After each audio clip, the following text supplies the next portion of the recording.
Noticia de último minuto, la Fiscalía de Guatemala realiza nuevo allanamiento al Tribunal Electoral, así como lo escuchan. Recordemos, como antecedente, que el primer allanamiento se realizó el 13 de julio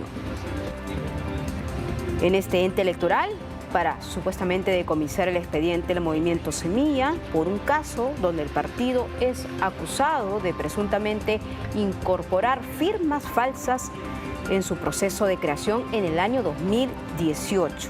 Ahora todo se centra pues en una oficina y tiene que ver con recursos humanos del ente electoral, según informó el vocero del tribunal. ¿Qué está pasando aquí? ¿De qué se trata esto?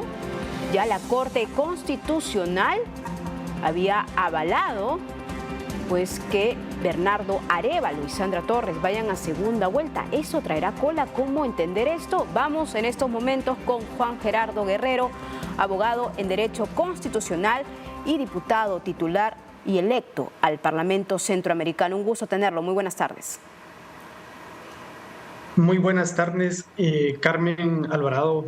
Buenas tardes a las personas que ven The News. Para comentarles brevemente, lo que está pasando en Guatemala es algo muy serio.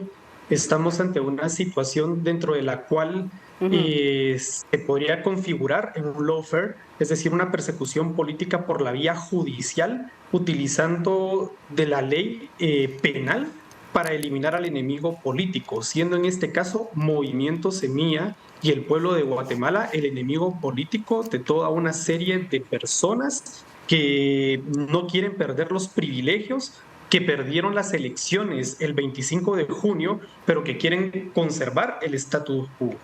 ¿Cómo entender esto? ¿Eso es constitucional? Es decir, todo este tipo de acciones que hemos visto y porque la comunidad internacional se pregunta qué está pasando, ¿son acciones golpistas también, como señalan algunos diputados del movimiento Semilla? ¿Cómo entenderlo claramente? Correcto. Lo que tenemos que entender es que la ley electoral y de partidos políticos es una ley de carácter constitucional.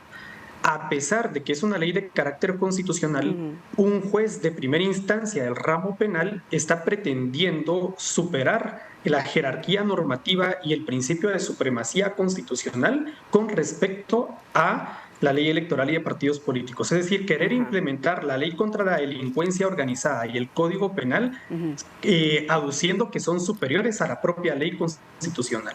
Ajá, entonces, si hemos tenido un escenario de choque de instituciones, si podría decirse, entre la Fiscalía y lo que también es la Corte Constitucional, bueno, la Corte Constitucional luego dio su veredicto y dijo no, van a segunda vuelta Sandra Torres y Bernardo Arévalo, ¿qué escenario podría configurarse esta nueva escena? Es decir, este nuevo panorama, este nuevo allanamiento, ¿traería cola, traería consecuencias?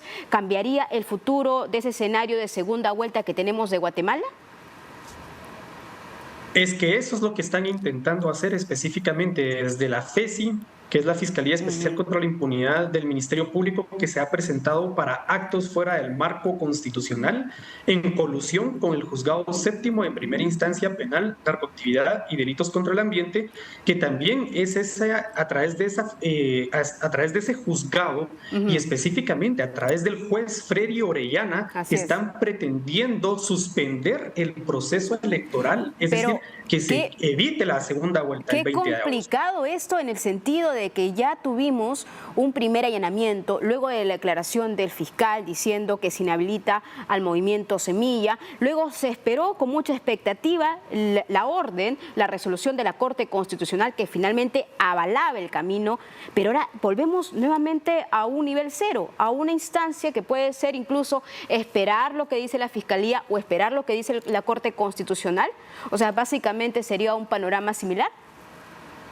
Así es, Carmen. Estamos ante una situación en que la Corte de Constitucionalidad nos amparó, otorgó un amparo provisional para garantizar que el 20 de agosto se celebre la segunda vuelta electoral entre el binomio presidencial de Movimiento Semilla, encabezado por Bernardo Arévalo, y nuestra vicepresidencial Karen Herrera, contra el otro partido político. Y a pesar de esto, estamos viendo cómo el juez y la FESI siguen realizando actos que nosotros consideramos son constitutivos de delito, pero ellos protegidos por las mafias, por las estructuras criminales que no quieren perder el poder en Guatemala. Ahora, importante también explicar al auditorio latinoamericano de las vinculaciones o presuntas vinculaciones del Ministerio Público con el gobierno de Yamatei, cómo también sirve de herramienta político la Fiscalía para tratar de comenzar a tejer pues su poder y también oprimir o hostigar a los opositores. Recordemos nomás al periodista Rubén Zamora, que está preso por el delito de lavado de activos, pero que para muchos pues significa pues atentar contra la libertad de expresión. Sí, desde la FESI tenemos que tomar en cuenta que han perseguido penalmente a periodistas, a activistas de derechos humanos, al anterior fiscal de la FESI, que es Juan Francisco Sandoval y que se encuentra asilado en Estados Unidos de América.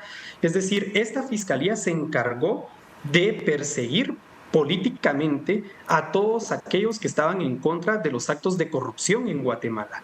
Y no solamente eso, hay que tomar cuenta que de forma anómala y extraña, cuando son este tipo de casos, casualmente el juzgado que conoce es el juzgado séptimo de primera instancia penal y específicamente el caso asignado al juez Freddy Orellana, que recientemente fue nominado en la lista Angel de corruptos por Estados Unidos. Así es, correcto, es importante recordar eso. Pero volvamos a lo que viene ocurriendo en estos momentos porque genera incertidumbre, genera cuestionamientos, interrogantes. ¿Qué pasará? Me imagino que también es la perspectiva que usted tiene ahora como abogado constitucionalista.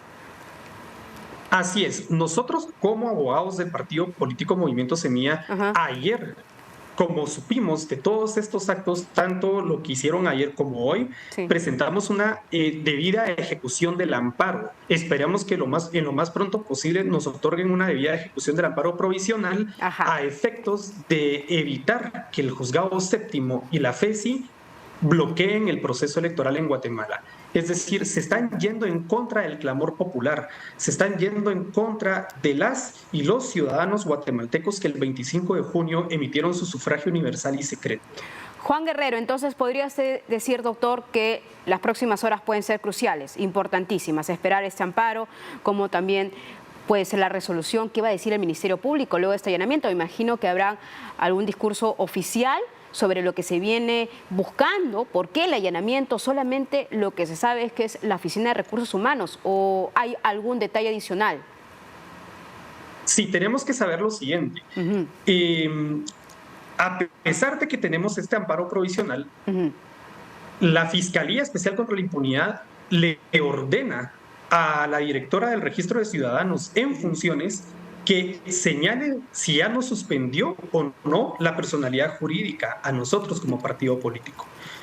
El Tribunal Supremo Electoral, a través de la directora del Registro de Ciudadanos, le explica nuevamente al fiscal Curruchiche que no se nos puede suspender la personalidad jurídica dentro del proceso electoral. Que no se puede, que eso es ilegal.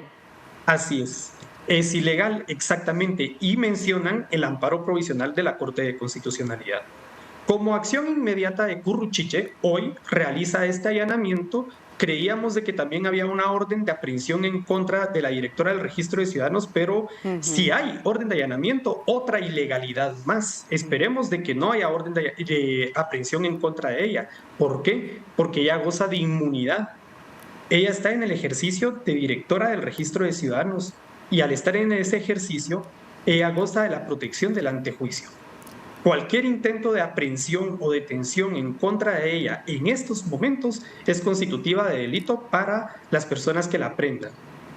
Y si analizamos también esta ponderancia de poderes, a ver, estamos hablando de Tribunal Superior Electoral que debe ejercer con suma libertad, es el órgano encargado de la revisión de los votos y por ahí llega pues la Fiscalía con estos allanamientos que para muchos también tiene un tufillo político detrás de algunas implicancias o bueno, orientaciones de cómo se podría pues guiar esta segunda vuelta electoral, porque hay que decirlo claramente también, señor Guerrero, ¿no? Hay una intención al parecer por ahí del gobierno de Yamatei de querer meter mano, pero por otro lado vemos que evidentemente se podría allanar otro escenario más que peligroso y serían estas próximas horas las más importantes para ver realmente la intención de la Fiscalía con este allanamiento. ¿Qué viene luego de este allanamiento? Seguramente van a publicar un video como lo hizo en su entonces el fiscal Curruchiche, ¿no? A ver de qué trata, porque en el primer momento eran las firmas falsas, supuestas firmas falsas que supuestamente el movimiento Semilla había denunciado con anterioridad y que se había dejado prácticamente una investigación muerta, y ahora revivió esa investigación y fue utilizado por la Fiscalía para inhabilitar al movimiento Semilla, pero la Corte Constitucional dijo no, un ratito, sí van las elecciones, pero ahora puede ocurrir algo diferente. Estamos viendo que esto es como la FESI y el ministerio y el órgano jurisdiccional están actuando como un animal enjaulado o como un animal herido. Es decir, están teniendo reacciones exabruptas que definitivamente están fuera de la legalidad, están fuera del marco constitucional y que a ellos no les interesa estar en un Estado de Derecho. Para ellos ya no hay Estado de Derecho. Para ellos son el régimen autoritario que impone leyes por encima de la propia constitución política, por encima de la ley electoral y de partidos políticos, que es ley de carácter constitucional, y están haciendo resoluciones antojadizas o actuaciones ministeriales antojadizas fuera de la Constitución. Pero, doctor Guerrero, para que quede claro... ellos no podemos esperar nada positivo. Para que quede claro, ¿va todavía a segunda vuelta Bernardo Arévalo con Sara Torres o estamos nuevamente en este escenario complicado, incertidumbre, expectativa? ¿O mejor esperamos y somos cautelosos? Definitivamente debe de haber segunda vuelta, y debe de haber segunda vuelta entre Bernardo Arévalo versus la otra candidata. Si ese escenario no se da el 20 de agosto, podemos decir oficialmente se rompió el orden constitucional en Guatemala y ya no hay Estado de Derecho en Guatemala. Ese es el escenario. Si no hay segunda vuelta, ya no hay Estado de Derecho. Le agradezco, ha sido clarísimo. Muchas gracias al doctor Juan Guerrero, abogado en Derecho Constitucional y diputado titular y electo al Parlamento Centroamericano, por esta explicación. Vamos a estar dando un monitoreo, un seguimiento a esto. Las horas pueden ser cruciales y las decisiones también. Gracias. Muchas gracias a ustedes por estar dándole a conocer a la población a nivel mundial de lo que está sucediendo en Guatemala. Muchas gracias.